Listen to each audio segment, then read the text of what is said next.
In the United States, I think what may have really tipped the balance in this direction, I hope not irreversibly, were the so-called landmark pieces of legislation of the 1960s. If you look at it, the Civil Rights Act, Voting Rights Act, and Immigration Act in '65.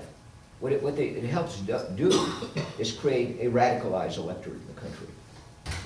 Right? And the Democrats have discovered this. That's why they have all this open border stuff. And that's why the left in Germany wants to let everybody in, right? All these, you know how they're going to vote once they get in. You can tell by the way the Turks vote in Germany. It's about 99% for the left. There is nothing but a left in Germany. But when I say the left, I mean the non-Christian Democrats, everything to the left of them. And they too are a leftist party. They're probably, you know, as far to the left as the Democrats in the United States. The Democrats were until recently, maybe under Obama. But government, administration, expanding on the electorate to create one might say, a public that supports government policies, because it's made up mostly of minorities or people who have victim status. These are very important moves in terms of consolidating the cultural revolution that's taking place. And it is a cultural revolution. It is a much greater cultural revolution than Mussolini carried out by marching on Rome in October of 1922. I mean, what did how was Italian fascism even radical? It changed very little. It's like people marching around in uniforms, like an Italian opera or something. But compare that to what happens in England after the Second World War when the Labour government gets in. They nationalize everything. They change everything, the culture, the educational system. And what that shows is that you can have a revolution, a real revolution, and it's irreversible through democratic means. If you can expand the electorate, or if you can win an election or something, and then you fill the administration with your people, and you expand the public administration, and you have your people in education, the change becomes irreversible. So it would seem to me.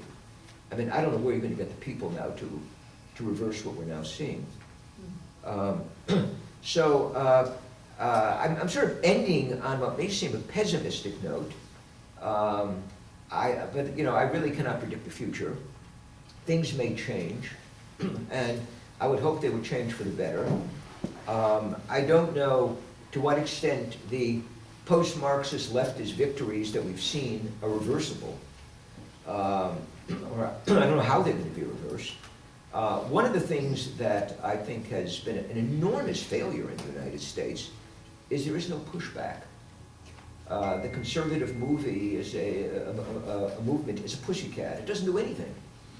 You know, it gets excited about robotization. Robotization, you know, don't attack robots. Or reading Rich Lowry wrote, the senior editor of National Review. I mean, how that magazine has fallen, you know, since the 1960s. But he's talking about a wonderful candidate Andrew Yang is, or Yang, for president. He's winning.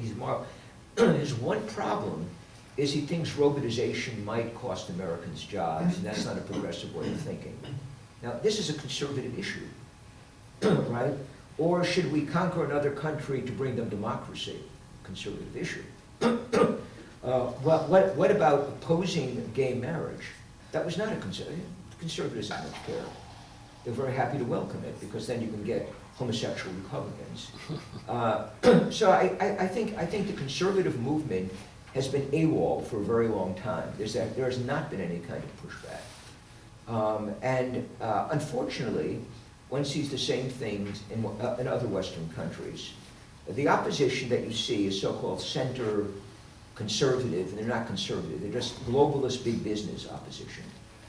And there are people who are quite happy, like Bloomberg and Howard Schultz, with all kinds of radical social change, as long as their corporate interests aren't hurt.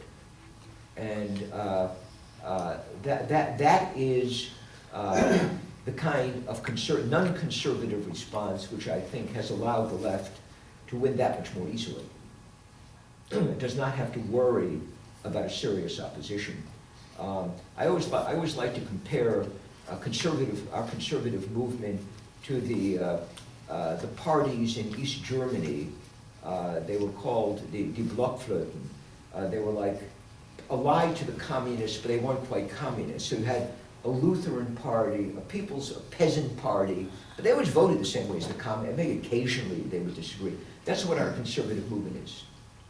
It is sort of a paid opposition, which is there basically to divert the right from understanding how serious our cultural situation, our cultural and social situation has become.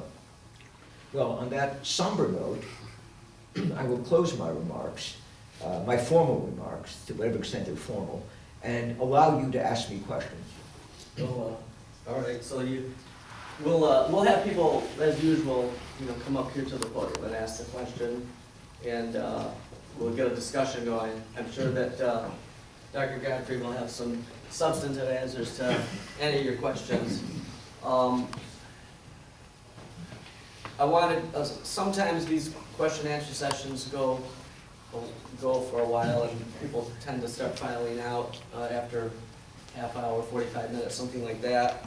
So don't forget to stop by the table back there. And I can't hold up a little cookie, but I'm here to tell you, those things are gorgeous. I mean, they're like... And they're delicious. Yeah, they're delicious too. Yeah. Unfortunately, I ate about 3 of them last night. How many in a box and how much for the box? How many in a box? A dozen? There's a dozen in a box, and she's asking $20 a box. It's Yeah. quite a lot of work in it.